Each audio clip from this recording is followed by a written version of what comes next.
गौतम बुद्ध के समय में वैशाली राज्य में एक प्रसिद्ध गणिका रहती थी जिसका नाम आम्रपाली था।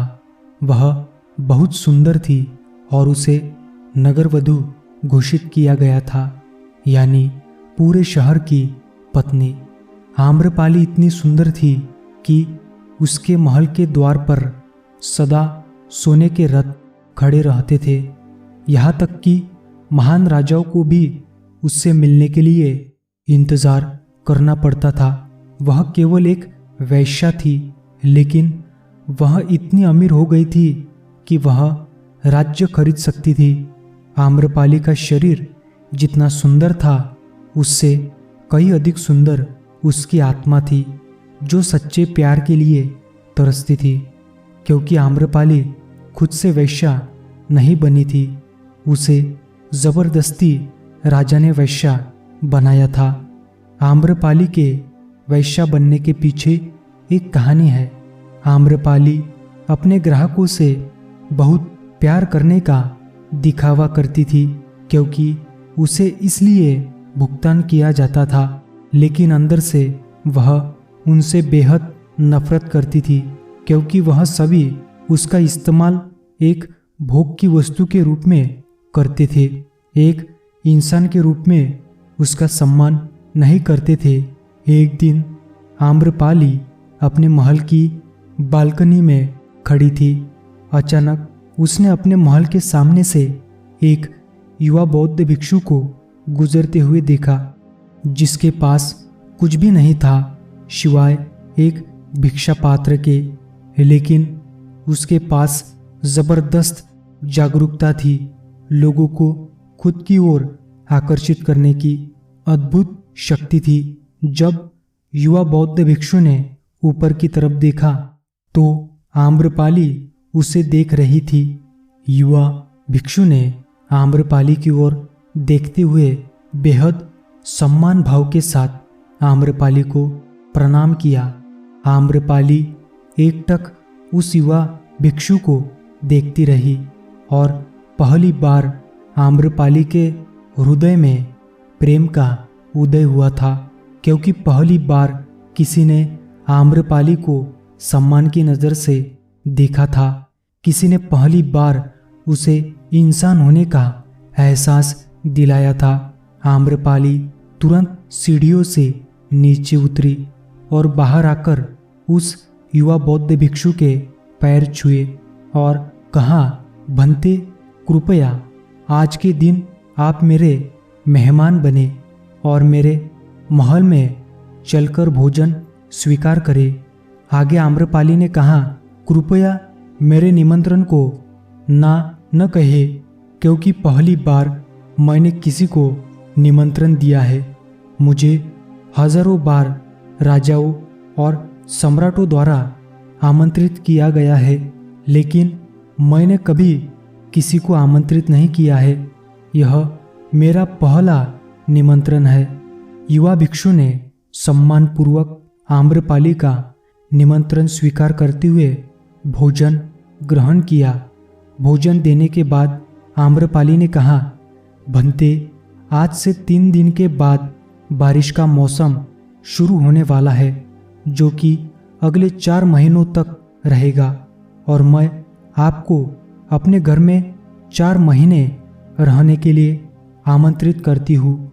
आने वाले 4 महीनों के लिए यह महल आपका आश्रय होगा। मैं आपको पूर्ण रूप से आश्वस्त करती हूँ कि मैं किसी भी प्रकार से आपके ध्यान की बाधा नहीं बनूंगी, बल्कि मुझसे जितना हो सकेगा आपके ध्यान की सुविधाओं को सुगम बनाने का प्रयास करूंगी।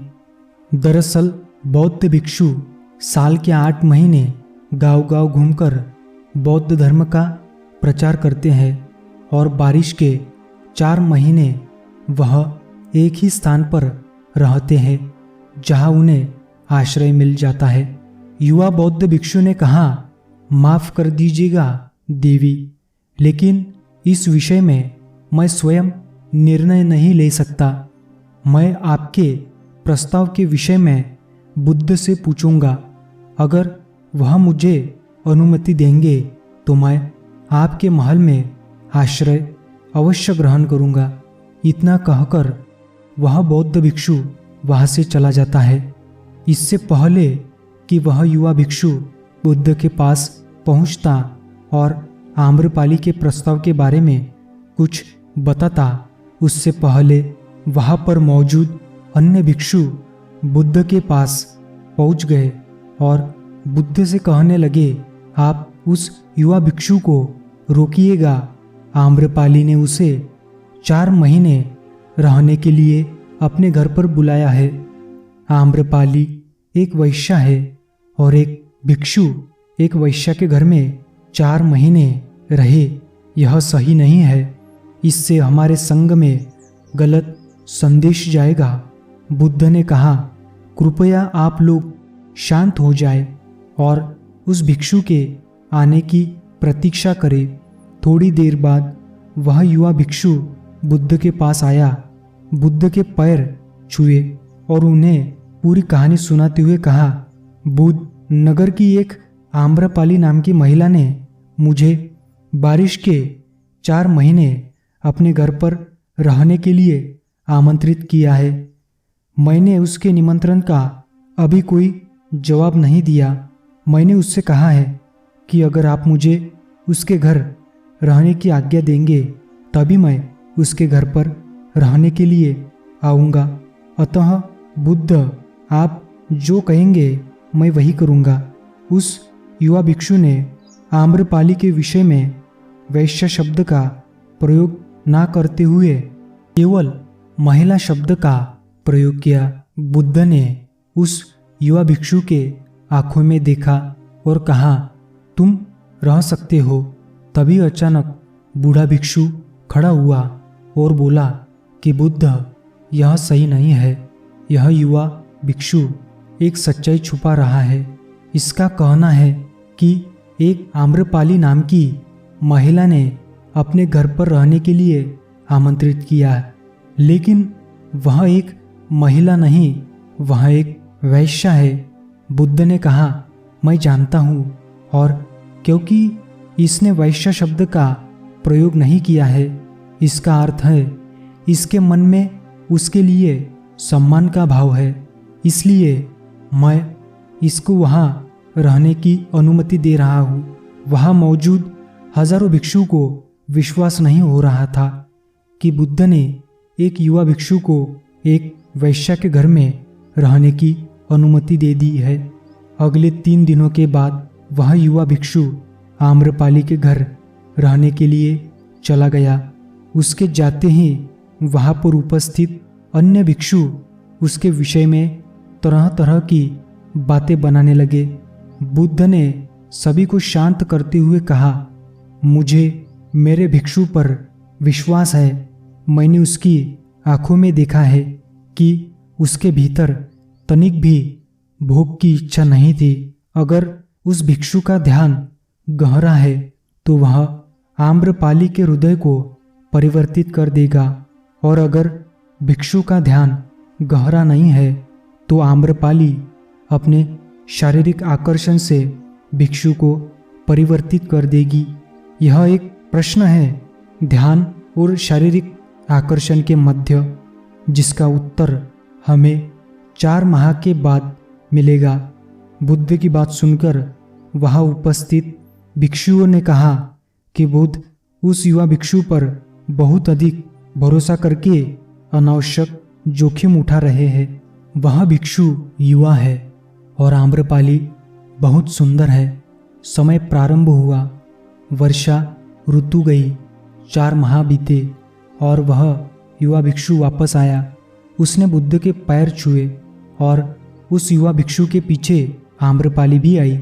उस युवा भिक्षु ने आम्रपाली का बुद्ध से परिचय कराते हुए कहा, बुद्ध, यह आम्रपाली है और यह आपसे दीक्षित होना चाहती है।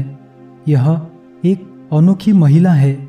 यह न केवल सुंदर है बल्कि इनकी आत्मा उतनी ही शुद्ध है जितनी आप कल्पना कर सकते हैं। आम्रपाली ने बुद्ध के पैर छुए और कहा, मैं पहली बार देखने भर से इस युवा भिक्षु से प्रेम करने लगी थी।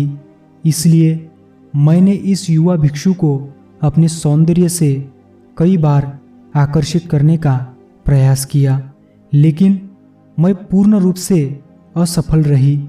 इसके बजाय इस युवा भिक्षु ने मुझे ध्यान के प्रति जागरूक किया और यह एहसास कराया कि वास्तविक जीवन भोग नहीं अपितु ध्यान है। इसलिए बुद्ध, मैं अपनी सारी संपत्ति आपके भिक्षुओं को दान में देना चाहती हूँ और शेष जीवन ध्यान में बिताना चाहती हूँ। इसके बाद आम्रपाली बुद्ध के शिष्यों में पहली महिला हुई जिन्हें आत्मज्ञान की प्राप्ति हुई। बुद्ध ने अपने पंथ के सभी शिष्यों से कहा, यदि तुम वैश्याओं की संगति से डरते हो तो वह उस डर का उदय वैश्या से कोई लेना देना नहीं है, बल्कि वह डर तुम्हारे बेशुद्ध मन की उपज है, क्योंकि तुमने अपनी कामुकता को दबा दिया है और कामुक ऊर्जा को दबाया नहीं जा सकता, इसे केवल रूपांतरित किया जा सकता है। दोस्तों, कहानी अच्छी लगे तो सब्सक्राइब कर दीजिएगा।